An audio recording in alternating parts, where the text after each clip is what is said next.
I'm about to talk about something that makes a lot of people uncomfortable. Setting boundaries with family after 70. Nobody wants to be called selfish, especially at my age. But I'm 72 years old, living in Sarasota, Florida.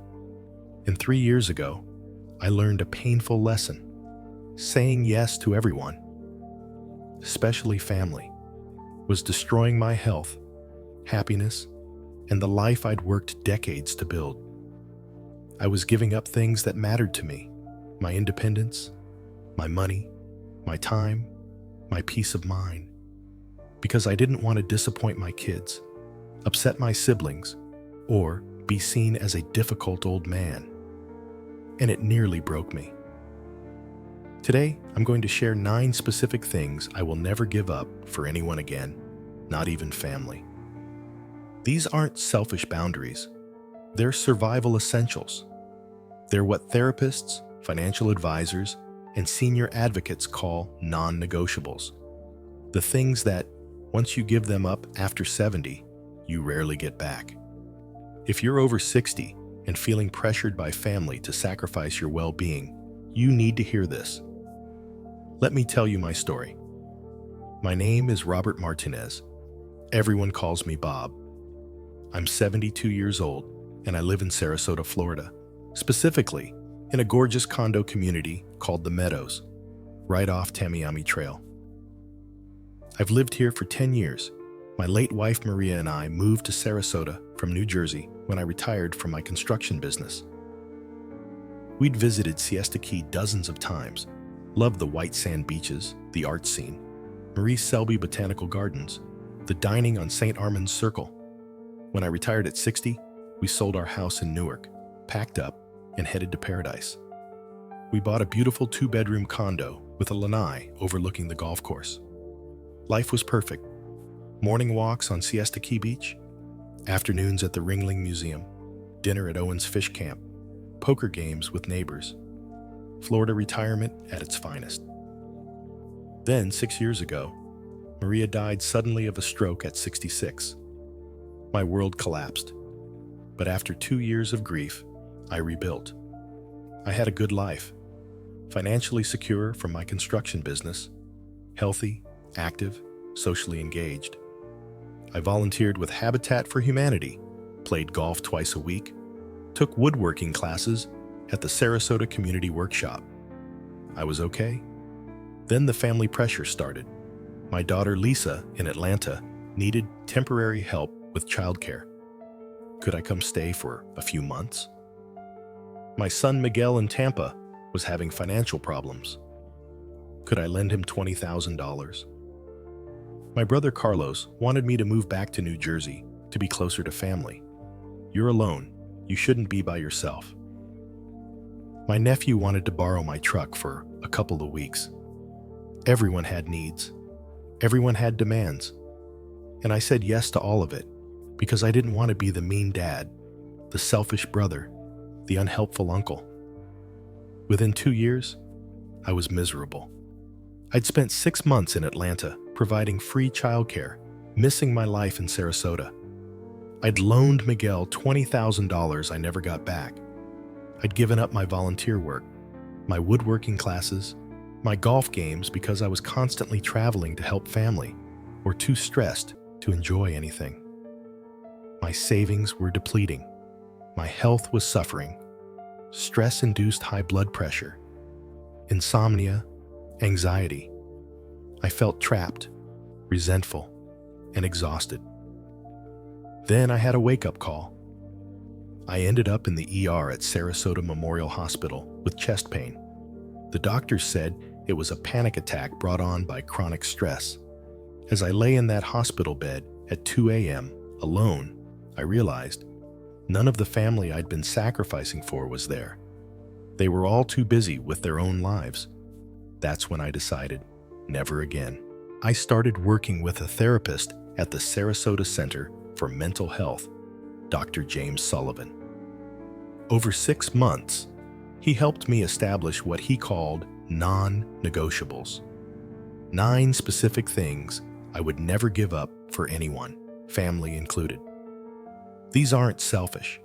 They're essential for survival, dignity, and well-being after 70. Let me share them with you, because if you're sacrificing your life for family obligations, you need to hear this. Thing 1. My financial independence. The first non-negotiable is financial independence. I will never again give family members money I can't afford to lose or that jeopardizes my financial security. When Miguel asked for $20,000, I said yes without hesitation, because he's my son. I took it from my business savings. He promised to pay me back within a year. That was 4 years ago. I've never seen a dime, and when I gently bring it up, he gets defensive. That $20,000 was supposed to be part of my emergency fund. Now, if I have a major expense, medical emergency, home repair, whatever, I'm vulnerable. Dr. Sullivan was blunt. Bob, you're 72 years old, living on income from your pension and Social Security. You cannot afford to be a bank for your adult children. If something happens, you need nursing care, home modifications, long-term medical treatment. You'll need every dollar you have. Giving away money you can't afford to lose isn't generous. It's dangerous. He showed me statistics. 40% of Americans over 70 have given significant financial help to adult children that has compromised their own retirement security. Many end up financially dependent on those same children later, creating resentment all around. My financial advisor at Raymond James on Main Street, Patricia Gomez, backed this up. She reviewed my finances and said, "Bob, you're comfortable but not wealthy. Your pension and Social Security cover your basic expenses. Your savings are your safety net. If you keep giving money to family, you'll be broke in 5 to 7 years. Then what? You move in with Miguel? Ask Lisa for money? You lose your independence." That terrified me. I never want to be financially dependent on my children. Now my rule is simple. I don't lend money, period. If I want to help family financially, I give a small gift I can afford to lose. $500 for a birthday, $1,000 for Christmas, and I never expect it back. But loans, co-signing, paying their bills? Never. My financial security is non-negotiable. Thing 2, my living situation. The second non-negotiable is my living situation. I will never give up my home or move in with family to make their lives easier. After Maria died, my brother Carlos constantly pressured me. "Bob, you're alone in Florida. Move back to New Jersey. Live with me. We'll be together." He made it sound caring, but what he really wanted was a companion for himself and free help with home repairs. My daughter Lisa also suggested, "Dad, why don't you sell the condo and move to Atlanta? You could live in our basement apartment. We'd see each other every day." Sounds nice, right? Wrong. Dr. Sullivan explained why this is a terrible idea. "Bob, moving in with adult children almost always ends badly. You lose independence. You become the built-in handyman and babysitter. You're living in their space, following their rules. Conflicts arise, different schedules, parenting disagreements, lack of privacy. Studies show that multi-generational living works in some cultures with strong traditions of it, but in American culture, where independence is valued, it creates enormous stress and often damages relationships beyond repair. He showed me research. A 2021 study found that seniors who move in with adult children report significantly lower life satisfaction, more depression, and more family conflict than those who maintain independent living. Another study found that 60% of seniors who moved in with adult children regretted it within 2 years, but felt trapped because they'd sold their own homes. I love my condo at the Meadows. I love my community, my neighbors, my routine. I love being 10 minutes from Siesta Key Beach. I love my independence, eating dinner at 5 p.m. or 9 p.m., watching what I want on TV, decorating how I like. If I moved in with Lisa, I'd be following her household rules, fixing things around her house, babysitting her kids, losing my freedom. No thank you. I will age in place here as long as possible. If I eventually need assisted living, I'll move to one of Sarasota's excellent senior facilities, but I will never give up my independence by moving in with family. Thing 3, my daily routine and schedule. The third non-negotiable is my routine. I will never again rearrange my entire life to accommodate family demands. When Lisa needed childcare, I spent 6 months in Atlanta. I gave up my woodworking classes at the Sarasota Community Workshop, my golf games at Bobby Jones Golf Club, my volunteer work with Habitat for Humanity. I missed my friends, my routines, my life. I was miserable. When I finally came back to Sarasota, I'd lost my spot in woodworking class. My golf buddies had adjusted to playing without me, and I felt disconnected from my community. Dr. Sullivan explained, "Bob, routine is especially important for seniors. It provides structure, purpose, social connection, and cognitive stimulation. When you disrupt your routine for extended periods, you lose those benefits. You also lose your identity. You become Lisa's dad who helps with childcare instead of Bob who does woodworking and volunteers and plays golf. That loss of identity contributes to depression and cognitive decline. Research backs this up. Studies show that seniors who maintain consistent routines have better mental health, better cognitive function, and stronger social connections than those whose lives are constantly disrupted by family obligations. Now, when Lisa asks me to visit, I say, I'd love to visit for a week. I can't do extended stays. I have commitments here. If she needs childcare, I say, I can help occasionally, but I can't be your regular childcare solution. You need to hire someone. It feels harsh, but it's necessary. Thing 4, my friendships and social life. The fourth non-negotiable is my friendships. I will never again sacrifice my social life for family obligations. When I was constantly traveling to help family, my friendships suffered. My golf group replaced me in their regular foursome. My woodworking class friendships faded. I became socially isolated. Dr. Sullivan explained why this is dangerous. Bob, social isolation in seniors is as deadly as smoking 15 cigarettes a day. It increases risk of depression, cognitive decline, dementia, heart disease, and early death. Your friendships aren't optional luxuries. They're health essentials. He showed me research from Harvard's study of adult development, the longest-running study on happiness. Strong social connections are the #1 predictor of long, healthy, happy lives. More than money, more than success, more than anything. When I sacrificed my friendships for family obligations, I was literally shortening my life. Now, my friendships are protected. I have golf every Tuesday and Thursday morning at Bobby Jones. Woodworking class, Wednesday afternoons, poker with the guys. Friday nights at the Meadows Clubhouse. Habitat for Humanity volunteer work, Saturday mornings. These are non-negotiable. Family can work around them, not the other way around. Thing 5, my health and well-being. The fifth non-negotiable is my health. I will never again sacrifice my physical or mental health for family peace. The stress of constantly saying yes to family demands put me in the hospital with a panic attack. I developed high blood pressure. I wasn't sleeping. I stopped exercising. I was eating poorly. I was a mess. Dr. Sullivan said, Bob, at 72, your health is fragile. Chronic stress literally damages your body, raises blood pressure, increases inflammation, weakens your immune system, accelerates aging.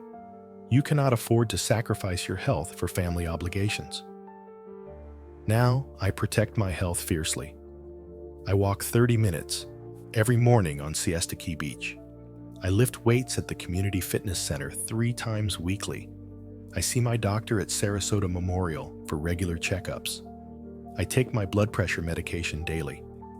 I practice stress management, meditation, journaling, therapy when needed. If a family request would compromise my health, cause significant stress, disrupt my sleep, prevent me from exercising, I say no. My health is more important than being agreeable. Thing 6. My personal boundaries. The 6th non-negotiable is personal boundaries.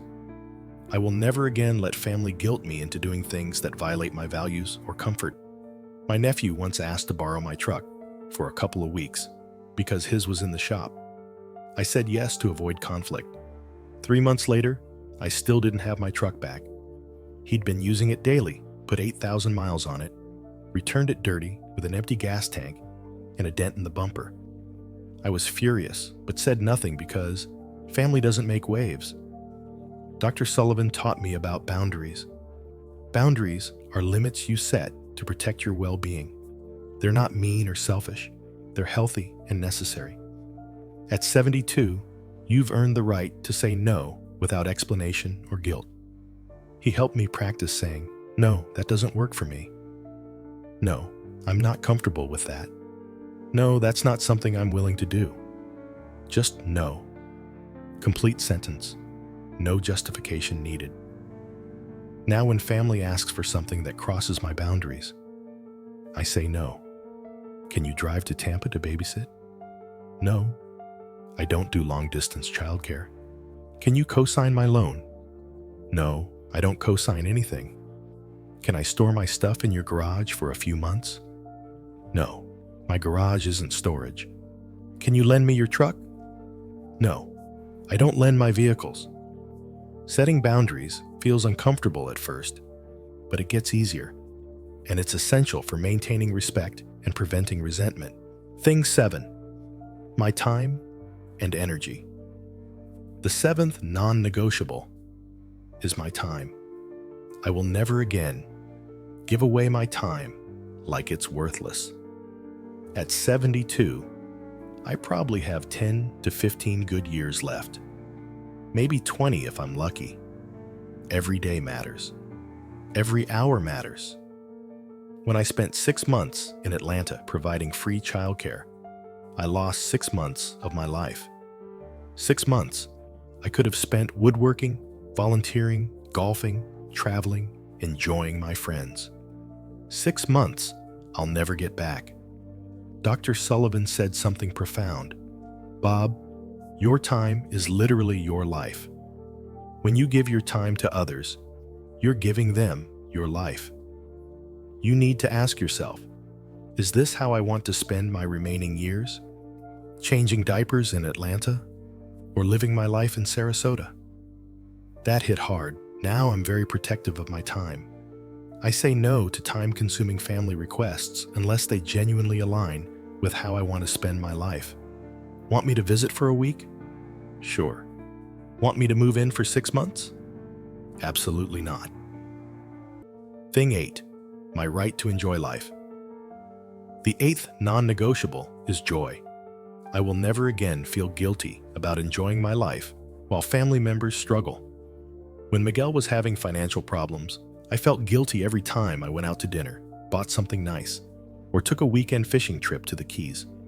How could I enjoy myself when my son was struggling? Dr. Sullivan challenged this thinking. Bob, Miguel is a 45-year-old man. His financial problems are his responsibility, not yours. You didn't cause them, and you can't fix them. You're allowed to enjoy your life, regardless of his situation. Your happiness doesn't take away from his well-being.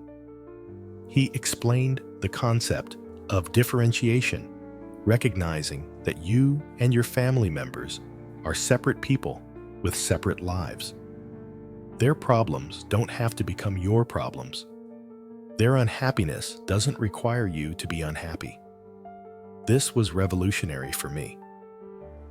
Now, when Miguel complains about money, I listen empathetically, but don't offer to fix it.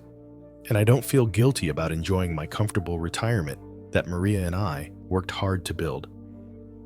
Thing 9, my peace of mind. The ninth and final non-negotiable is peace. I will never again sacrifice my peace of mind to keep family happy.